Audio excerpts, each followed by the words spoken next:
Shalom jemaat sekalian, tak terasa kita sudah memasuki Rabu kedua bulan Februari. Dan beberapa hari lagi di antara kita akan merayakan Tahun Baru Imlek. Meskipun saat ini pandemik belum selesai, tetapi biarlah kita boleh tetap bersyukur kepada Tuhan untuk rahmat yang Dia berikan kepada kita. Dan pada hari ini kita mau memuji Dia, kita mau meninggikan namanya, kita akan menyembah Dia dan nanti juga kita akan mendengarkan firman Tuhan dan berdoa. Namun sebelumnya Mazmur Daud menyatakan demikian. Kepada Tuhan hai penghuni surga, kepada Tuhan sajalah kemuliaan dan kekuatan. Berilah kepada Tuhan kemuliaan namanya. Sujudlah kepada Tuhan dengan berhiaskan kekudusan. Mari jemaat sekalian kita menaikkan pujian, Ku datang padamu.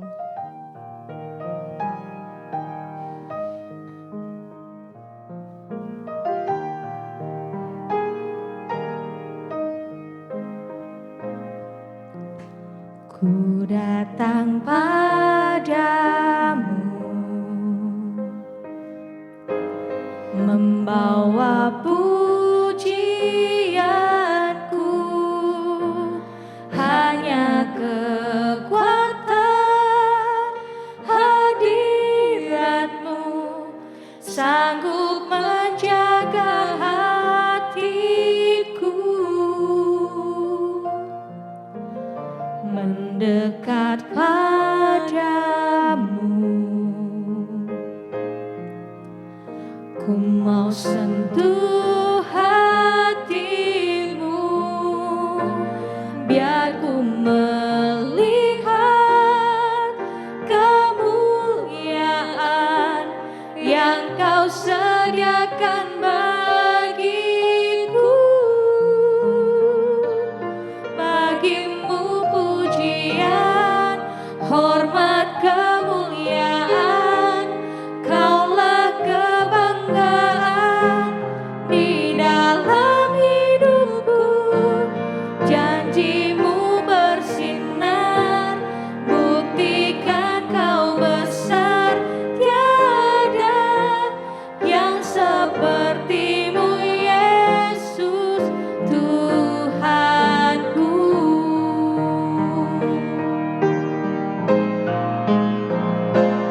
Bagimu pujian, hormat, kemuliaan, Kaulah kebanggaan di dalam hidupku.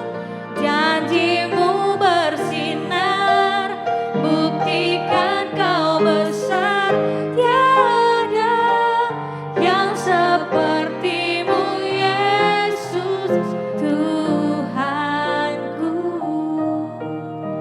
Saudara sekalian, seperti pujian ini ya, tidak ada yang seperti Yesus Tuhanku. Karena Allah yang kita kenal adalah sebetulnya Allah yang kudus, yang penuh hormat, kemuliaan. Tetapi Allah yang mau turun merendahkan dirinya dari sama manusia dan bahkan memberikan hidupnya bagi kita. Dia adalah Allah yang berbelas kasihan, yang memberikan hatinya, hidupnya, dirinya bagi kita. Mari kita juga belajar untuk hari ini, kita belajar untuk berbelas kasihan. Kita akan menyanyikan pujian, berikan ku hati seperti hatimu.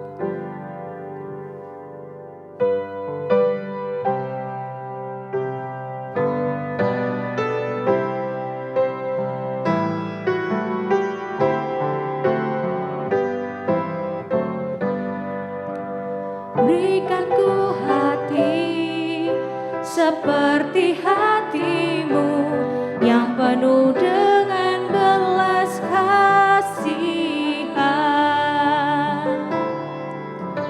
Berikan ku mata seperti matamu, memandang tuaian di sekelilingku.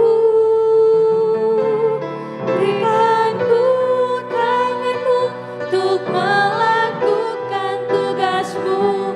Berikan ku kakimu melangkah dalam rencanamu. Berikan ku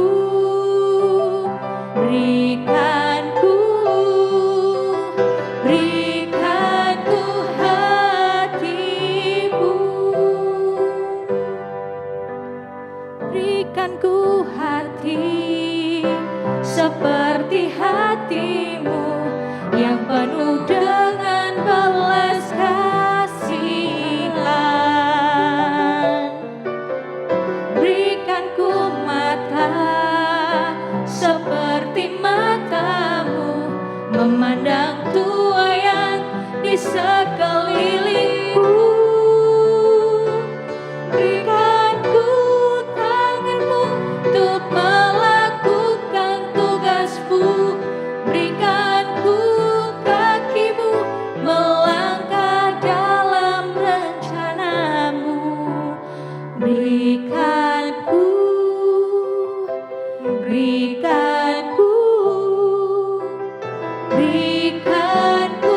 hatimu.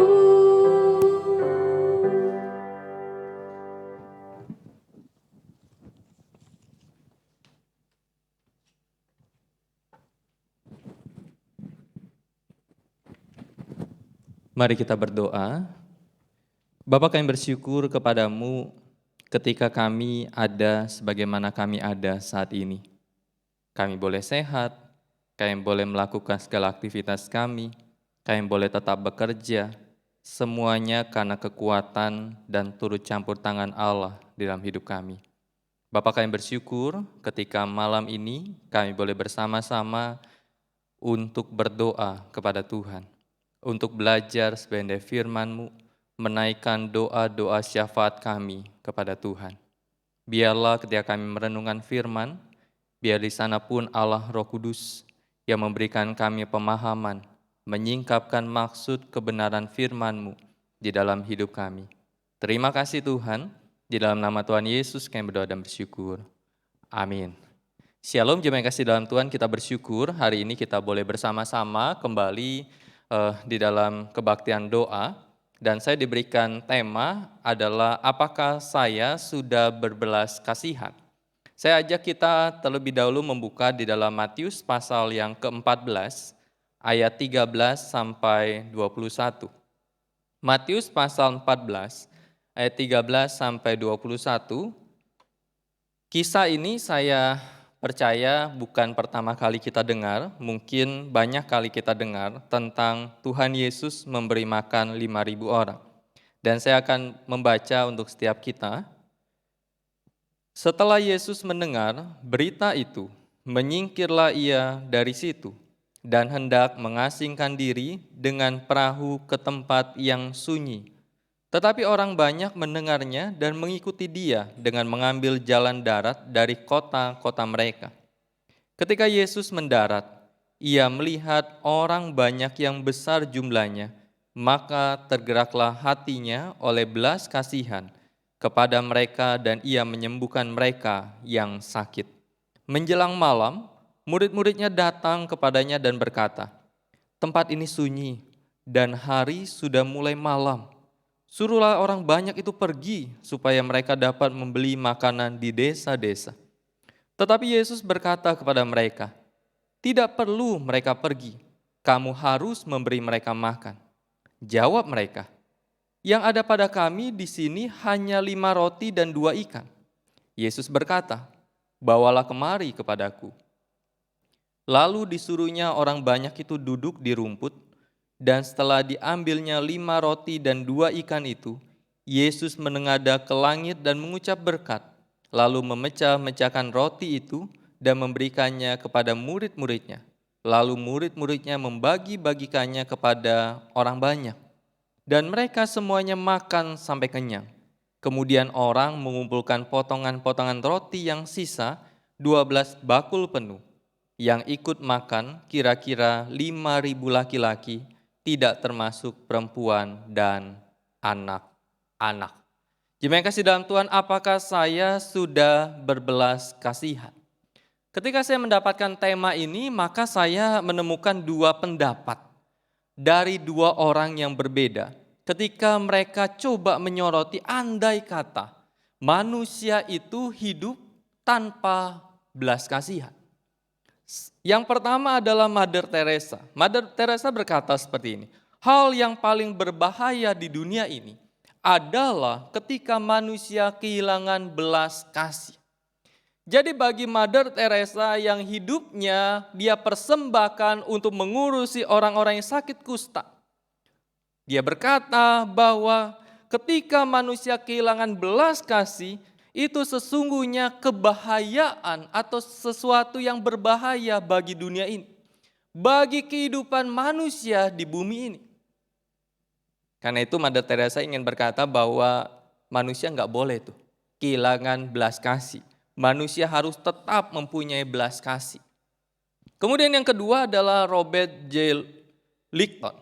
Dia berkata seperti ini. Hari ini semakin banyak orang yang mengalami mati rasa secara psikis. Atau dia sebut sebagai psychic numbing. Dia katakan ciri-cirinya seperti apa? Ketidakpedulian, tidak adanya rasa empati, fokus pada diri sendiri, dan tidak ada belas kasih. Jadi dia mendapati bahwa banyak orang, dia gunakan kata menarik di situ, yaitu mati secara psikis, mati secara perasaan, yang gak punya rasa, tidak peduli.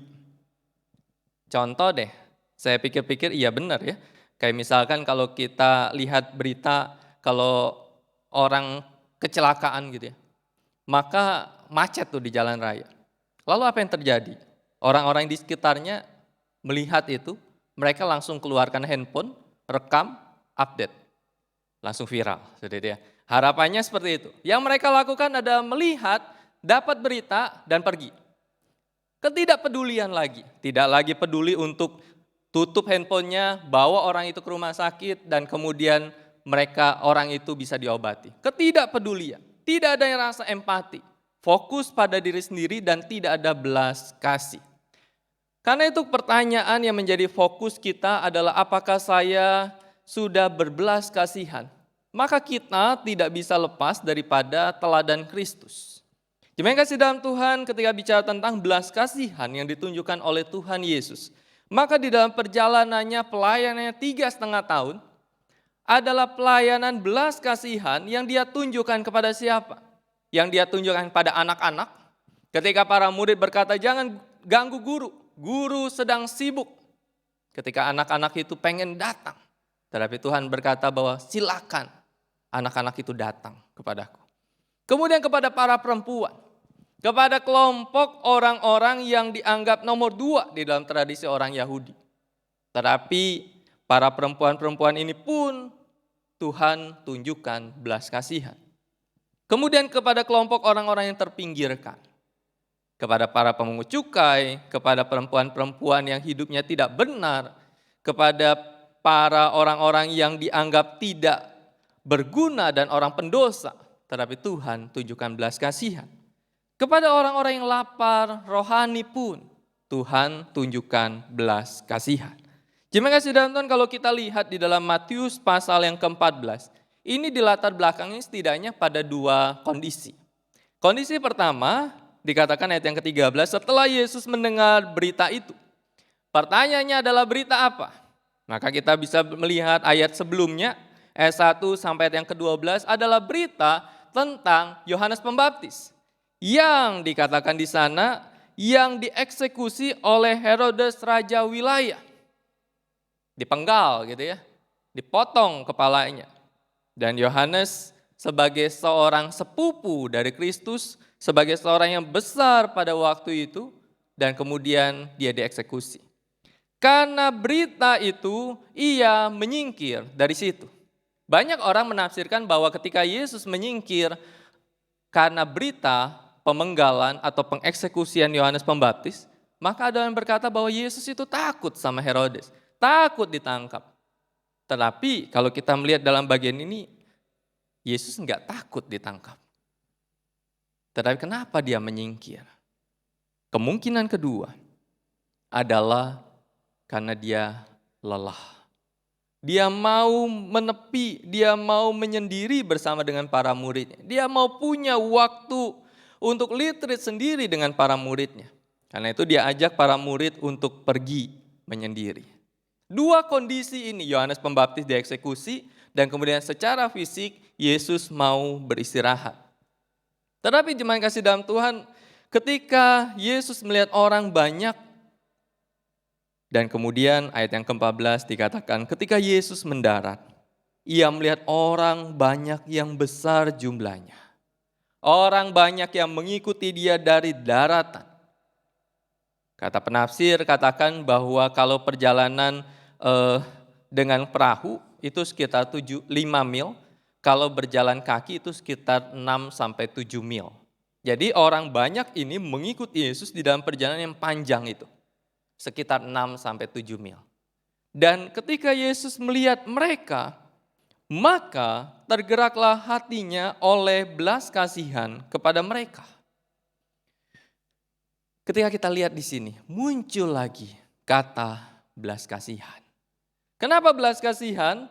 Karena bisa jadi kalau ayat terdekat, bagian terdekat di dalam ayat yang ke-14, karena orang banyak itu ada di antara mereka sakit. Sehingga Yesus menimbulkan atau memunculkan belas kasihan. Atau ketika Yesus melihat mereka, mereka seperti domba tanpa gembala.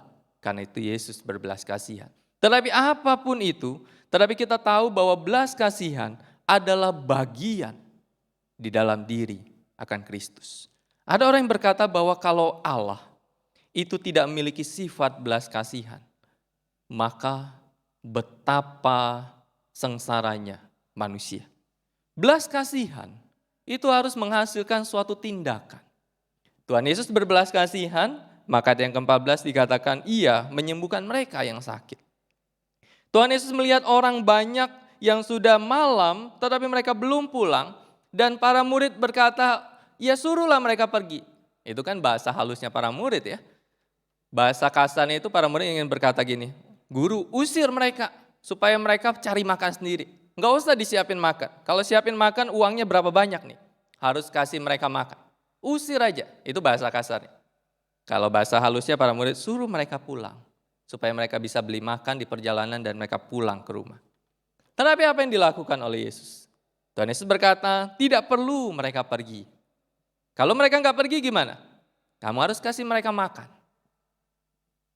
Kenapa harus kasih mereka makan? Karena mereka lapar. Muncul lagi belas kasihan dari Kristus di situ.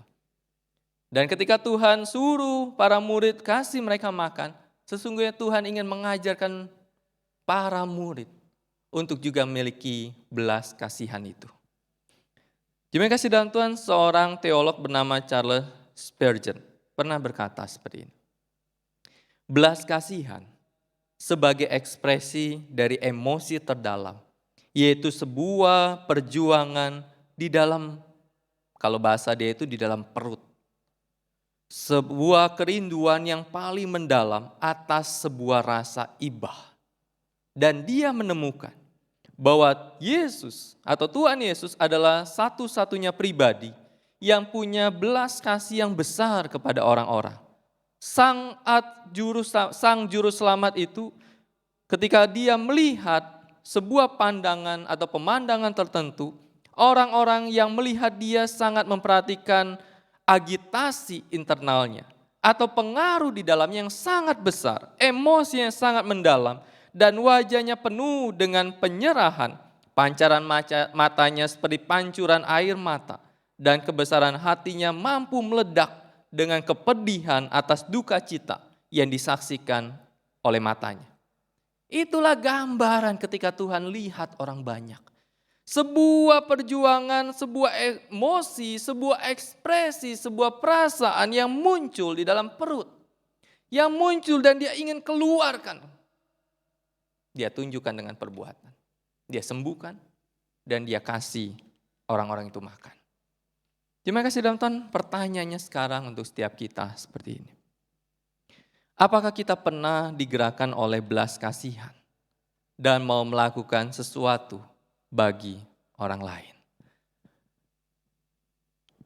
Yakobus pasal yang kedua ayat 15-16 berkata, jika seorang saudara laki-laki atau perempuan tanpa pakaian dan membutuhkan makanan sehari-hari dan salah satu dari kamu berkata kepada mereka, pergilah dengan damai, hangatkan dan menjadilah kenyang.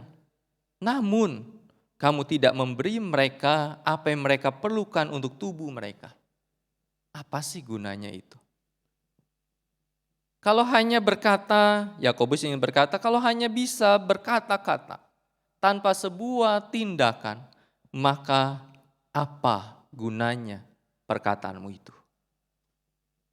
Banyak orang sekarang ini cukup sering berkata-kata. Tetapi seberapa banyak orang sering juga untuk bertindak. Tuhan itu telah berbelas kasihan kepada kita. Dan kita dipanggil Tuhan untuk menunjukkan kasih-Nya dan belas kasihan-Nya kepada orang lain. Terima kasih dalam Tuhan, kita pasti tahu lagu ini nih yang ada di slide kita. Lagu yang berjudul Hidup Ini Adalah Kesempatan. Yang ciptakan lagu ini beberapa bulan yang lalu dipanggil pulang oleh Tuhan. Tetapi ada seorang yang kreatif begitu ya. Dan dia buat kata-kata dalam lagu ini dalam sebuah gambar. Terbagi atas 4 gambar. Gambar pertama dikatakan hidup ini adalah kesempatan. Seorang muda dengan membawa tas seperti itu ya, dia berjalan. Ia menempuh sebuah perjalanan yang biasa. Kemudian sebelahnya hidup ini untuk melayani Tuhan. Seorang muda yang sama ketemu dengan saudara seiman atau bukan seorang saudara seiman tetapi bergumul dengan masalah. Dia berlutut dan mengajak berdoa, melayani, mendoakan.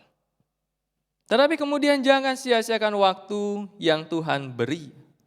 Seorang muda yang sama mengajarkan kebenaran firman kepada orang lain. Dan mereka bersuka cita dengan apa yang disampaikan. Tetapi gambar yang keempat, hidup ini harus jadi berkat. Seorang muda yang sama melihat seorang pengemis dan dia memberikan makanan kepada pengemis itu.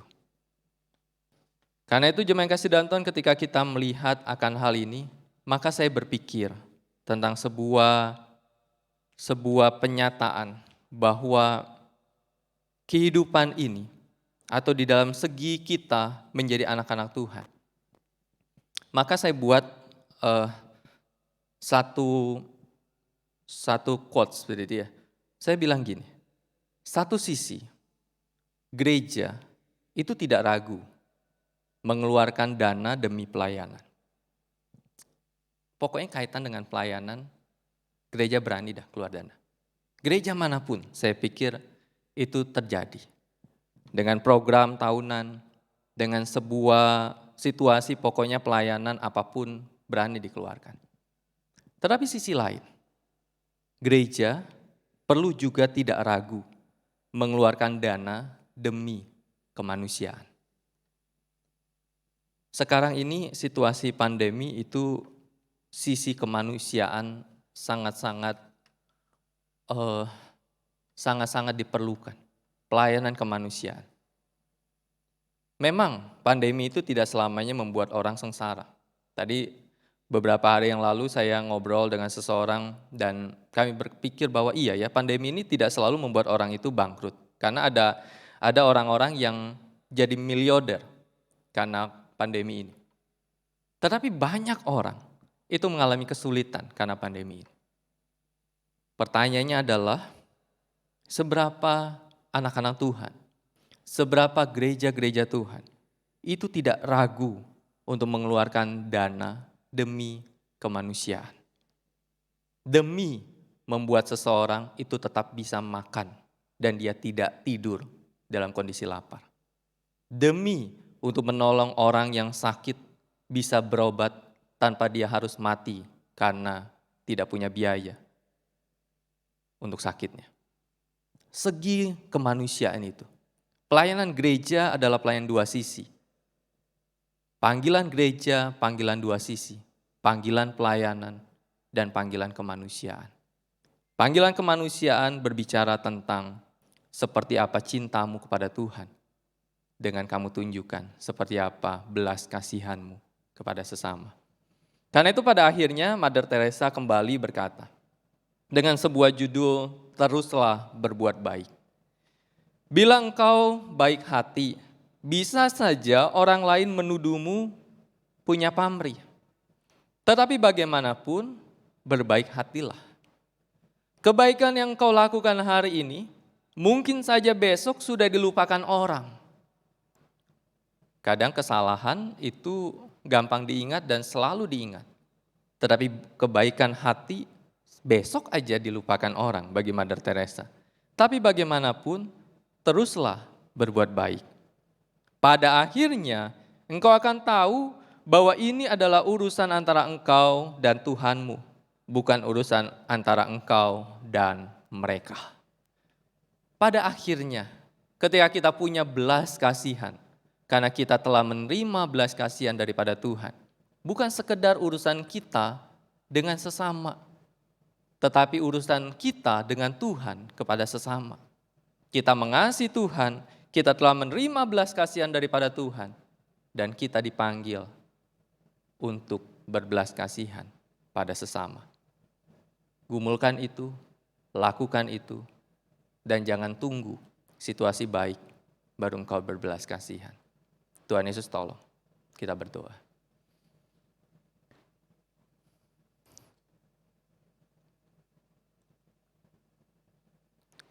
Bapa yang baik, kami tahu Engkau adalah Allah yang peduli. Engkau tidak akan membiarkan anak-anak-Mu meminta-minta. Engkau tidak akan membiarkan anak-anak-Mu yang meminta roti dan diberikan ular, diberikan batu, diberikan sesuatu yang tidak baik.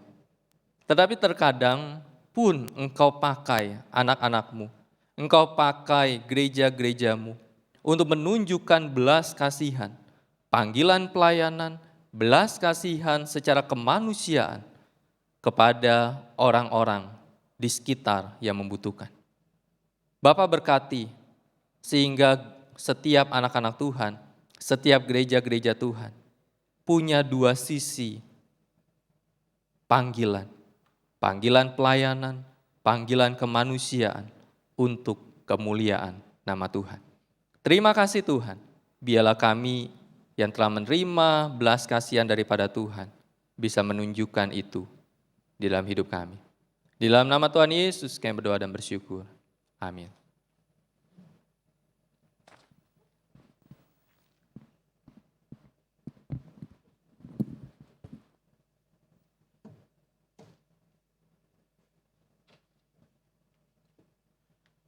Saudara-saudara, biarlah kita sebagai anak-anak Tuhan, kita belajar untuk memiliki belas kasihan.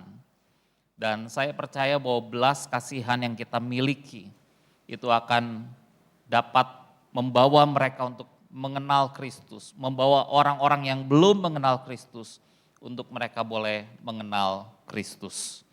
Pada malam hari ini saudara-saudara kita akan berdoa untuk beberapa pokok doa.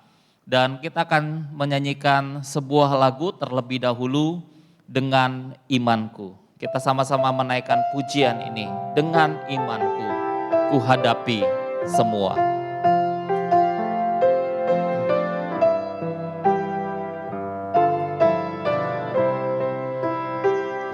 Dengan imanku, ku hadapi semua. Dengan imanku semua berlalu, gunung-gunung kesusahan, gunung-gunung pencobaan semua berlalu dengan berdoa. Dengan berdoa ku hadapi semua. Dengan berdoa semua berlalu. Letak kekuatan kita di dalam tekun berdoa. Dengan berdoa semua berlalu. Dengan bersyukur, dengan bersyukur ku hadapi semua. Dengan bersyukur semua berlalu. Iman, doa, dan bersyukur sama besar kuasanya. Dengan bersyukur semua berlalu. Saudara-saudara, pada malam hari ini saya ingin mengajak kita untuk berdoa.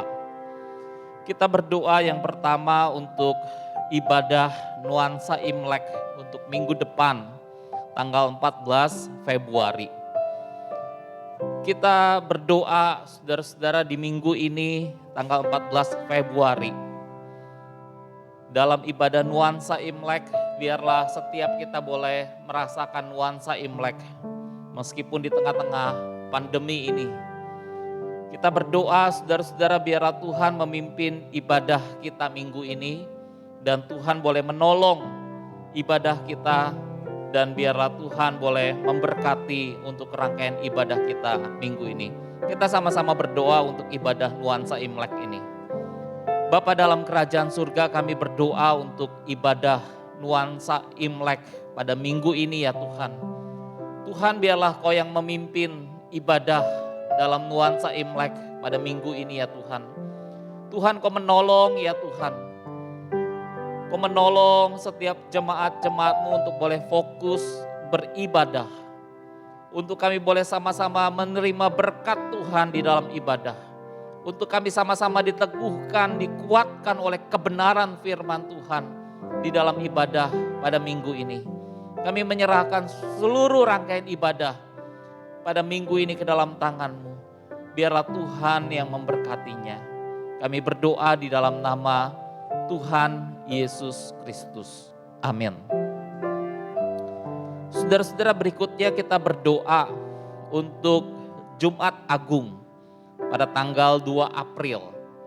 Masih 2 bulan lagi, tetapi ibadah Jumat Agung kita rasa untuk semakin mendekat saudara-saudara. Pada tanggal 2 April kita berdoa untuk ibadah Jumat Agung ini. Biarlah Tuhan yang memimpin ibadah Jumat Agung. Setiap jemaat boleh dibawa untuk mengenang akan penderitaan dan kematian Kristus. Sehingga kasih kita kepada Tuhan kembali dikobarkan. Mari kita sama-sama berdoa untuk ibadah Jumat Agung tanggal 2 April ini. Kita berdoa.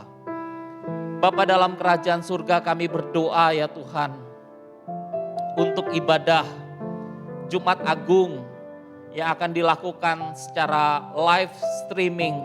Tuhan, Kau yang memimpin ibadah Jumat Agung ini. Biarlah setiap jemaat boleh dibawa untuk boleh mengenang akan penderitaan Kristus.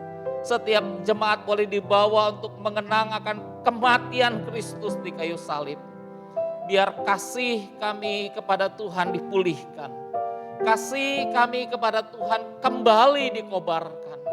Tuhan, Kau yang pimpin ya Tuhan untuk ibadah Jumat Agung untuk gereja-Mu GKI Karawaci ini. Kami menyerahkan ke dalam tangan-Mu dan kami berdoa di dalam nama Tuhan Yesus Kristus. Amin. Saudara-saudara, berikutnya kita juga berdoa untuk pelayanan-pelayanan dalam gereja Tuhan di tempat ini. Kita berdoa untuk ibadah live streaming yang diadakan setiap minggu. Biarlah Tuhan boleh memimpin dan memberkati ibadah live streaming dalam gereja kita. Kita berdoa untuk seluruh jaringan internet dan lain sebagainya. Kita juga berdoa untuk pelayanan pastoral, memperhatikan keadaan jemaat-jemaat. Biarlah setiap kita boleh terlibat dalam pelayanan pastoral, memperhatikan kondisi keadaan jemaat. Untuk mereka boleh dikuatkan, untuk mereka boleh dihiburkan, untuk mereka boleh semakin diteguhkan di dalam iman, di dalam Tuhan. Kita juga berdoa untuk pelayanan diakonia, pelayanan yang membantu jemaat-jemaat yang membutuhkan. Kita juga berdoa untuk pelayanan misi penginjilan. Kita berdoa saudara-saudara untuk pelayanan-pelayanan yang ada dalam gereja Tuhan di GKY Karawaci ini. Kita sama-sama berdoa untuk pelayanan-pelayanan gereja. Bapa dalam kerajaan surga, kami berdoa ya Tuhan, untuk pelayanan-pelayanan di dalam gereja-Mu di tempat ini ya Tuhan. Kami berdoa untuk ibadah live streaming setiap minggu yang diadakan. Tuhan, biarlah Kau yang memimpin melalui ibadah live streaming. Tuhan, Kau yang menolong setiap jemaat-jemaat boleh dikuatkan, dihiburkan, dibangun iman mereka untuk semakin bertumbuh di dalam Tuhan. Kami berdoa ya Tuhan untuk pelayanan pastoral. Biarlah Tuhan juga memberkati melalui pelayanan pastoral, jemaat-jemaat dikuatkan, mereka dihiburkan, mereka diteguhkan di dalam iman mereka kepada Tuhan. Biar Kau juga memberkati akan pelayanan diakonia yang menolong jemaat-jemaat yang membutuhkan. Biarlah Kau yang menolong pelayanan diakonia. Biarlah Kau juga yang menolong untuk pelayanan misi yang ada ya Tuhan. Untuk pekabaran Injil. Tuhan, Kau yang menolong seluruh pelayanan yang ada dalam gereja-Mu di tempat ini. Kami menyerahkannya ke dalam tangan-Mu. Di dalam nama Tuhan Yesus Kristus kami berdoa. Amin. Saudara-saudara, kita juga berdoa untuk pekerjaan, untuk usaha jemaat di tengah-tengah pandemi COVID-19 ini. Kita berdoa biarlah Tuhan yang menolong, Tuhan yang melindungi, Tuhan yang memberkati akan pekerjaan usaha jemaat. Kalau ada jemaat yang mengalami kesulitan dalam pekerjaan dan usaha, kita berdoa supaya Tuhan membuka jalan bagi pekerjaan dan usaha setiap mereka. Kita sama-sama berdoa untuk pekerjaan dan usaha jemaat di tengah-tengah pandemi COVID-19 ini. Kita berdoa. Bapa dalam kerajaan surga, kami berdoa ya Tuhan, untuk usaha, untuk pekerjaan jemaat-jemaat-Mu di tengah-tengah pandemi COVID-19 ini. Tuhan, biarlah Kau yang mencurahkan berkat-Mu ya Tuhan yang berlimpah-limpah. Biarlah Kau yang membukakan tingkap-tingkap langit dan mencurahkan berkat-Mu bagi jemaat-jemaat-Mu. Dalam pekerjaan mereka, dalam usaha mereka. Tuhan, biarlah Kau yang memelihara, menyertai dan memimpin jemaat-jemaat-Mu dalam pekerjaan dan usaha mereka. Buka jalan ya Tuhan kalau mereka mengalami kesulitan. Tuhan, tolong mereka yang mengalami kesulitan dalam pekerjaan dan usaha di tengah-tengah pandemi COVID-19 ini. Kami menyerahkan jemaat-jemaat-Mu ke dalam tangan-Mu. Kami berdoa dalam nama Tuhan Yesus Kristus. Amin. Saudara-saudara, kita juga berdoa untuk pemerintah Indonesia mengatasi pandemi COVID-19 ini. Kita berdoa untuk vaksin yang didistribusikan. Kita berdoa untuk pemulihan ekonomi. Biarlah Tuhan boleh menolong bangsa dan negara kita. Kita berdoa juga untuk presiden, wakil presiden, para menteri yang bekerja. Biar mereka diberikan hikmat oleh Tuhan dan kekuatan untuk mengatasi pandemi COVID-19 di tengah-tengah bangsa dan negara kita. Kita sama-sama berdoa untuk pemerintahan Indonesia mengatasi pandemi COVID-19 ini. Kita berdoa. Bapa dalam kerajaan surga, kami berdoa ya Tuhan. Untuk pemerintah Indonesia dalam mengatasi pandemi COVID-19 ya Tuhan. Kami berdoa ya Tuhan, biar Kau menolong bangsa kami ya Tuhan.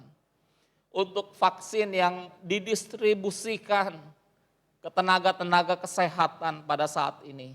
Dan juga nanti akan kepada masyarakat secara luas. Tuhan, Kau menolong ya Tuhan. Biar bangsa ini ya Tuhan boleh melewati krisis yang ada. Biar bangsa ini boleh melewati gejolak gelombang yang sedang ada ya Tuhan. Dan kami percaya Tuhan Kau yang menyertai akan bangsa kami. Tuhan pimpin untuk presiden, wakil presiden kami. Berikan mereka hikmat kebijaksanaan.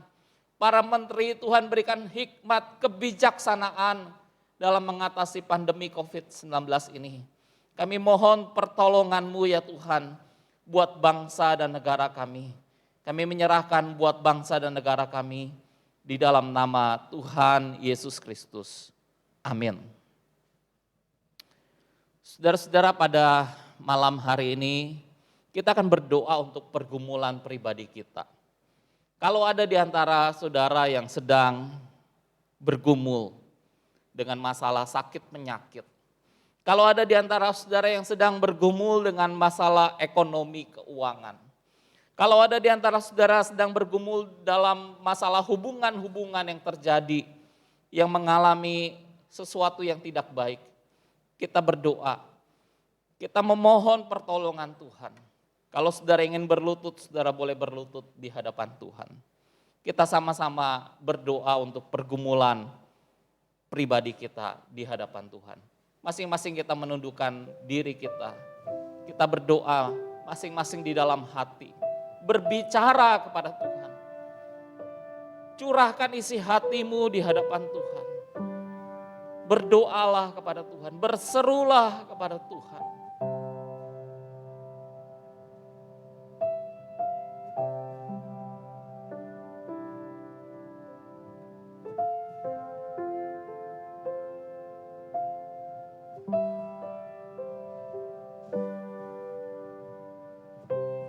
Kami datang ke hadapan-Mu ya Tuhan pada malam hari ini.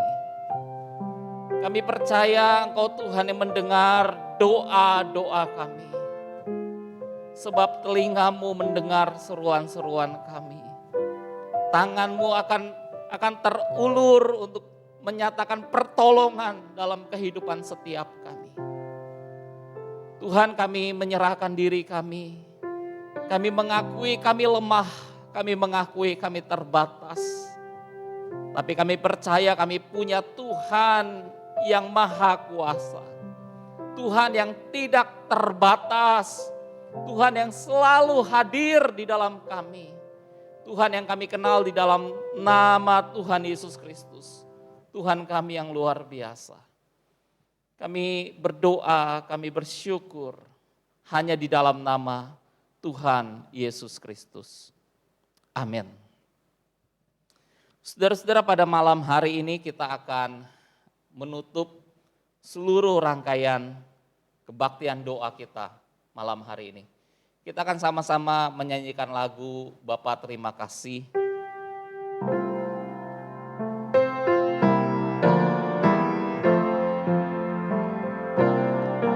Bapa terima kasih.